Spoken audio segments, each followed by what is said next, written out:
उपमुख्यमंत्री अजित पवार बोलतात, थेट जाऊयात.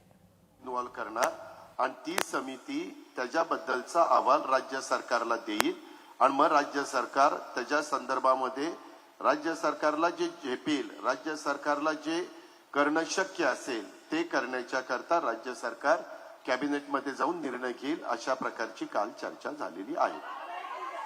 चला आता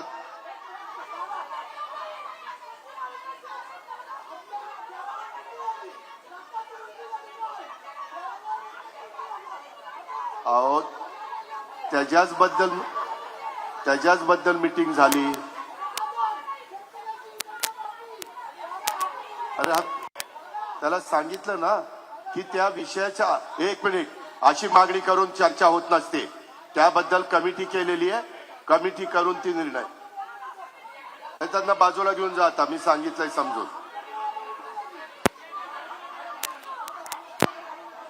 पोलीस आता त्यांना सांगितलेलं आहे, त्यांना घेऊन जावा बाजूला.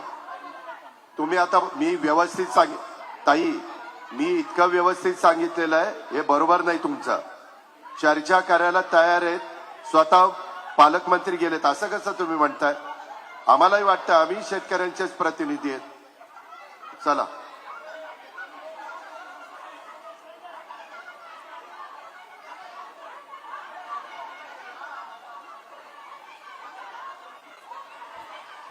पुण्यातील अजित पवारांच्या कार्यक्रमामध्ये गोंधळ झालेला पाहायला मिळतोय. आपले प्रतिनिधी चंद्रशेखर भांगे आपल्यासोबत जोडलेले आहेत. चंद्रशेखर, नेमकं काय घडलंय? खरं तर नीलम, बच्चू कडू यांचं जे उपोषण सध्या सुरू आहे आणि या उपोषणाला पाठिंबा देण्यासाठी शेतकऱ्यांची या ठिकाणी मोठ्या प्रमाणात घोषणाबाजी झालेली. आपण पाहिलं की गेल्या 5 ते 7 दिवसापासून जे आहे ते उपोषण सुरू आहे आणि या उपोषणाचं लक्ष वेधवण्यासाठी हे सगळं गोंधळ जे आहे ते पुण्यातील गणेश कला क्रीडा मंच या ठिकाणी सुरू असलेल्या कार्यक्रमामध्ये झालेला आहे. मोठ्या प्रमाणात या ठिकाणी शेतकरी आले होते आणि अजित पवारांच्या सभेमध्ये त्यांनी घोषणाबाजी जी आहे ती सुरुवात केली आणि या घोषणाबाजीनंतर काही काळ जो आहे तो अजित पवार यांना भाषण करण्यासाठी त्या ठिकाणी थांबविण्यात आलं होतं. नीलम जी, नेमक्या काय मागण्या करण्यात येत होत्या? नेमकं काय अजित पवार यांना ते सांगत होते? आपण पाहिलं की बच्चू कडू यांचं जे आंदोलन आहे आणि ज्या शेतकऱ्यांच्या वेगवेगळ्या मागण्या आहेत त्या मागण्या संदर्भात या ठिकाणी हे सगळे शेतकरी निवेदन घेऊन आले होते. खरं तर शेतकऱ्यांना या ठिकाणी जे आहे ते निवेदन द्यायचं होतं. बच्चू कडू यांचं जे आंदोलन सुरू आहे या आंदोलनाचा पाठिंबा देण्यासाठी या ठिकाणी सगळे शेतकरी जे आहेत गोंधळ घालताना दिसत होते. जी नक्कीच. आपण पाहिलं तर अजित पवार या ठिकाणी त्यांना सांगतायत की आपण बैठका घेतो, यावर चर्चा सुरू आहे. मात्र तरी सुद्धा या ठिकाणी ते आक्रमक पाहायला मिळत होते.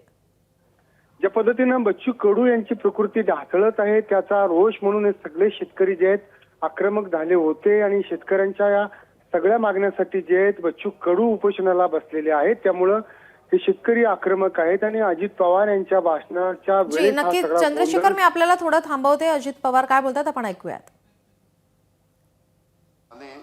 हे चेअरमन आहेत, एक एनजीओ आहे, त्या एनजीओचे लेंड हँड त्या एनजीओचे प्रमुख ऑन व्हील त्यांनी बस आपल्याला दिलेली आहे. त्याचे मिलिंद मानेजी, त्यांची सर्व टीम आणि आज ज्यांनी सामंजस्य करार केला ते Fiat India automobiles private limited, crystal house India, ITC India, Finnish society, Savitribai Phule Pune Vidyapeeth, lend hand, पायजाम,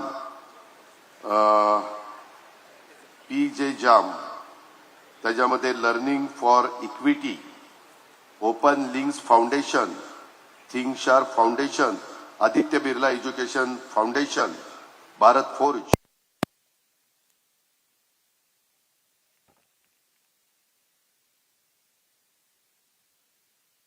Pawar यांच्या कार्यक्रमामध्ये गोंधळ झालेला आपण पाहिला आहे. या ठिकाणी अजित पवार यांच्याकडे काही मागण्या शेतकरी आणि दिव्यांग बांधव या ठिकाणी करताना पाहायला मिळत होते.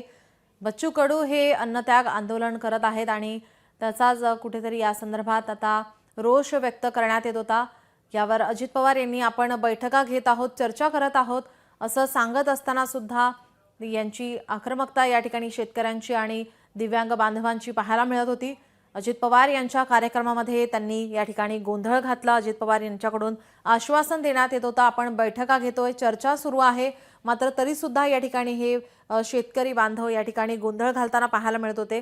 आपण आताची ही ताजी दृश्य पाहतोय। पुण्यातील अजित पवार यांच्या कार्यक्रमामध्ये गोंधळ झालेला पाहायला मिळाला।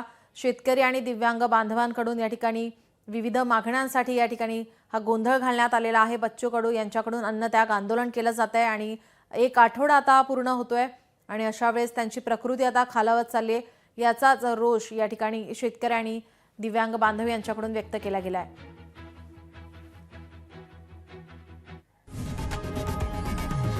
लोकशाही मराठी ऐका, पहा, जागरूक रहा।